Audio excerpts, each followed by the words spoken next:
दुनिया के मुख्तलिफ मकामात पर आशिकाने रसूल की दीनी तहरीक दावत इस्लामी अपने फलाही शुबा FGRF की खिदमात की बदौलत खैर खाई उम्मत में पेश पेश रहती है। इसी सिलसिले में यूरोपीय मुल्क अल्बानिया के कैपिटल सिटी तराना में दावत इस्लामी की शुबा FGRF के तहत अल्लाह पाक के आखिरी नबी मोहम्मद अरबी सल्लल्लाहु अलैहि वसल्लम की दुखियारी उम्मत की खैर खाही के लिए राशन और दीगर जरूरी अशिया पर मुश्तमिल बॉक्सेस की तकसीम का सिलसिला किया गया। इस दौरान दीगर इस्लामी भाइयों के हमरा रुकनेश्वर हाजी मोहम्मद खालिद अत्तारी ने भी फलाही कामों में हिस्सा लिया और बॉक्सेस और दीगर अशिया तकसीम की। जबकि इस मौके पर रुकनेश्वर हाजी मोहम्मद खालिद अत्तारी ने मदनी खबरों से गुफ्तगू करते हुए बताया। We're currently in Tirana, in the capital of Albania, and as you can see behind me, we have the food parcels that we're going to distribute. We've got these school bags as well. We're going to distribute it here to the Muslim people that are here in this town.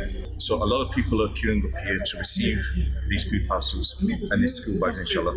And Dawah Islami and FGRF are collaborating here to this common cause to help our Muslim community around the world. Madani channel के नाज़रीन, आप भी दावत इस्लामी के तहत दीनी कामों में पेश पेश रहते हुए दीन मतीन की खिदमत में अपना हिस्सा शामिल कीजिए और फलाही खिदमत में भी हिस्सा लेते रहिए।